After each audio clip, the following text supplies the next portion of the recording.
전쟁이 계속 이어지고 있습니다. 첫 번째로 엘리바스는 인과응보에 대한 도덕률의 견고함을 근거로 욥을 책망을 하였습니다.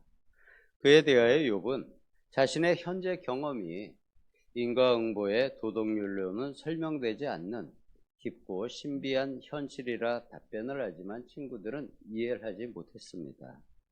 그리고 두 번째 빌닷이 다시 욥의 그 대답에 대하여 말을 하였습니다. 우리를 다스리는 하나님의 통치, 그리고 또 우리가 가진 하나님에 대한 지식은 오랜 기간에 걸친 경험과 축적된 지혜에서 나온 것인데 짧은 인생을 사는 너 욥이 어찌 그 틀을 깨면서 옳다고 주장을 하느냐. 네가 그 고정관념의 틀을 깰 수 있느냐고 물었습니다. 그러니까 욥은 그것은 하늘에서 온 완벽한 이론이나 법칙이 아닌 오랜 세월의 과정을 통해서 사람의 경험으로 만들어진 것이다. 그러므로 현재의 결론은 우리의 경험을 더하여 발전시켜가고 깊이를 더하게 될 수도 있다고 합니다. 이렇게 첫 번째는 어떤 인과응보의 도덕률에 대해서, 그리고 두 번째는 지식과 지혜에 대한 대화를 하였습니다. 그리고 이제 세 번째로 도발이 등장을 하여서 욥에게 하나님이 더 크시지 않냐, 하나님이 더 크시지 않냐라고, 내가 생각하는 것을 하나님이 모르겠느냐 하면서 욥이 생각하는 정도는 전통의 지식과 지혜에 속하여 있지 않느냐 라면서 자신의 의견을 말합니다. 소발의 주장을 좀 간단하게 요약을 하면은 2절에서 12절까지에서는 하나님의 능력과 지혜가 얼마나 광대하신 분인가에 대하여 이야기를 하고요. 13에서 20절까지는 네가 회개하면, 욥이 회개하면 하나님이 다 해결해 주시고 마침내 복을 주실 것이라고 주장합니다. 이러한 엘리바스와 빌닷과 소발이 제시하는 하나님에 대한 이해가 잘못된 것은 아닙니다. 다만 욥이 겪고 있는 이 고난을 그들의 말에 담아내기에는 하나님에 대한 이해가 부족한 것입니다.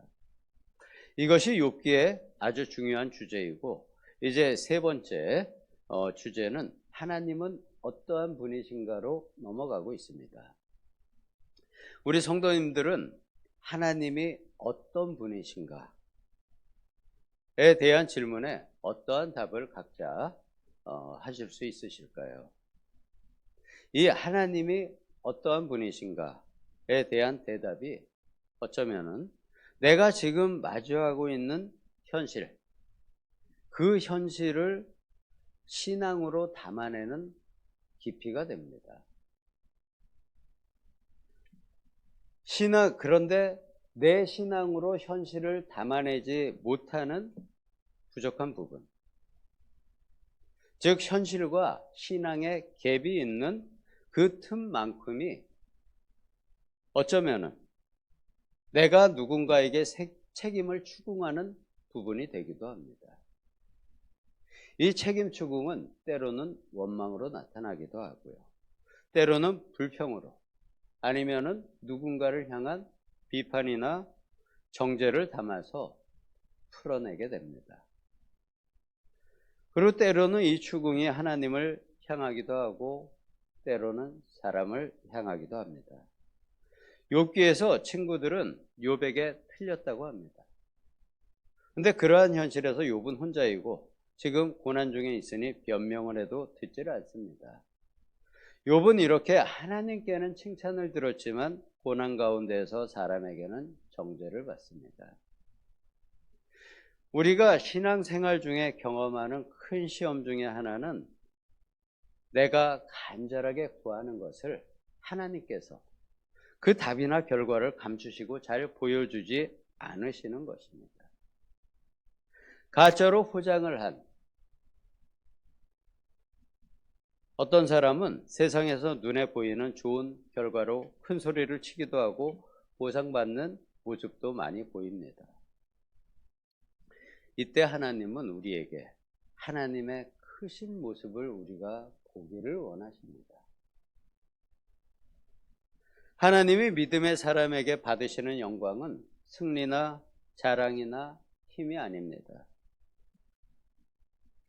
나 자신을 버리고 하나님께 순종하는 길을 통해서 우리를 하나님의 영광으로 인도하여 주시는 분이십니다.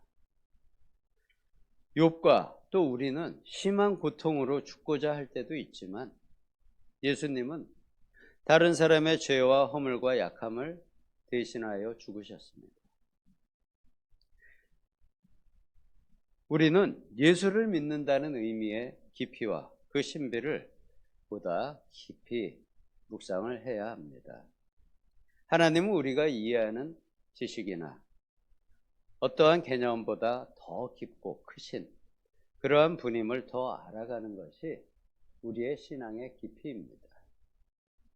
하나님을 믿는 것은 나와 가족이 편하게 사는 것을 믿는 것이 아닙니다.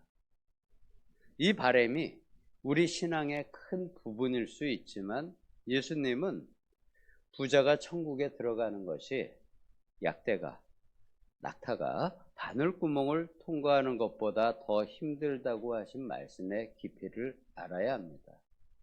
욥과 친구들은 그 하나님을 알아가는 과정에 있습니다.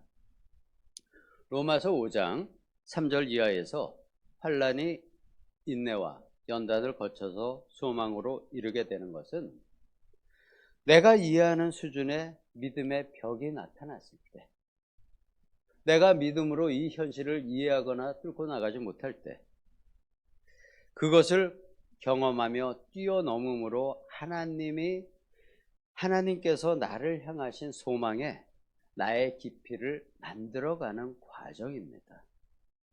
나에게 있어서 막혀있는 길처럼 보이고 보이지 않는 길, 마치 죽을 것 같은 길인데 거기에서 어떻게 소망의 영광을 만들어갈 수 있겠습니까? 그것은 하나님께서 그렇게 하십니다. 나는 내 목적지가 동쪽에 있어서 동쪽을 향해서 가야 되는데 하나님은 나를 서쪽으로 데려가서는 동쪽에 이르게 하시는 분입니다. 삶에서 이러한 경험들이 있으실 것입니다. 저에게도 이러한 경험들이 여러 번 있었습니다. 간단히 하나만 얘기 드리면은 젊어서 저와 아내는 나중에 나이가 들어서 아이들 키우고 좀 삶이 한가해지면 제주도나 경주 아니면은 어디 강원도 속초 근처에서 좀 살고 싶었는데 그 중에 제주도가 제일 살고 싶었습니다.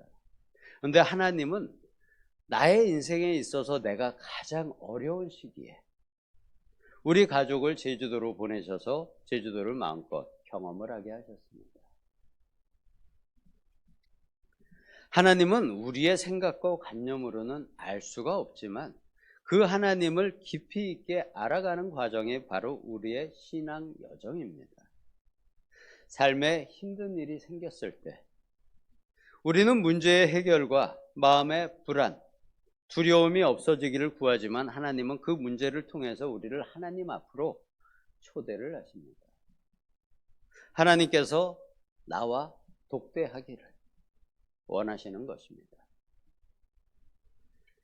오늘 말씀 13에서 20절까지의 내용은 회개하라는 내용입니다. 회개는 내 죄를 고백하고 하나님 앞에서 죄를 대속받는 것입니다. 세상으로 향하던 내 마음의 길을 돌이켜서 내가 돌려세워서 하나님을 향하여 돌아서고 하나님을 향하여 걸어가는 것입니다. 하지만 더 깊은 회개는 하나님을 더욱 알기 위해서 하나님 앞에 더욱 가까이 나아가는, 내가 돌아서서 그 이후에 하나님을 향하여 걸어가는 그 여정이 더욱 하나님을 깊이 알아가는 과정입니다. 이러기 위해서는 내 마음의 세밀한 죄들을, 내가 죄라고 생각하지 못했던 부분까지도 나의 죄였음을 알아가는 그러한 과정이 더 필요합니다. 하나님의 부르심에 항복하고 나아가는 것, 내 손을 들고 이제 내 안에 있던 나의 아집들, 나의 관념들, 내 마음의 벽, 견고한 진을 깨뜨리고 하나님의 부르심에 항복하면서 나아가는 것. 그리고 또 현실과 내 인생에 하나님을 담아내는, 나에게 하나님을 담아서 나의 삶의 여정을 걸어가는 그러한 용기, 이것이 하나님이 우리를 부르시는 신앙입니다. 이러한 용기와 신앙의 모습을 지금 다니엘 기도의 많은 간증자들이 겪은 실제의 삶을 우리에게 들려주고 있습니다. 어려우면 십자가이고 잘되면 응답이라는 초기 신앙이 아닌 나의 삶과 일상에 하나님이 나타나시는 삶의 노력이 우리 신앙의 여정이 되어야 합니다. 이렇게 내 삶의 여정에 내 마음에 하나님을 담아내고 그것을 세상에 보여주어야 합니다. 하나님이 욥에게 주시는 시련을 통해서 하나님이 이렇게 질문을 하십니다. 하나님이 누구이신가? 내가 누구인가? 라고 욥에게 친구들에게 물어보십니다. 이것은 누가 옳고 논리에서 이기는 문제가 아닙니다. 하나님이 누구인지 깊게 알기를 원하시고 또 하나님을 진정으로 믿기를 원하시는 하나님, 우리에게 거룩함과 사랑을 요구하시는 하나님의 질문입니다. 그리스도이신 예수님을 통해서 이 길을 우리에게 열어주셨기 때문에 예수님을 따라 그 길을 따라오기를 기다리고 계시는 것입니다. 우리가 하나님을 더욱 알아가면서 하나님 앞에 온전하게 나아가시는 우리 성도님과 또 제가 되기를 예수님의 이름으로 축복합니다. 네, 기도하겠습니다. 아버지 하나님, 지금 그 문제를 통해 우리를 아버지 앞에 불러주심에 감사드립니다. 우리 마음에 오신 성령님을 통해 아버지의 마음을 알고 아버지를 마음에 담아 세상에 아버지를 보여주는 믿음의 증인 되기를 예수님의 이름으로 기도드립니다. 아멘.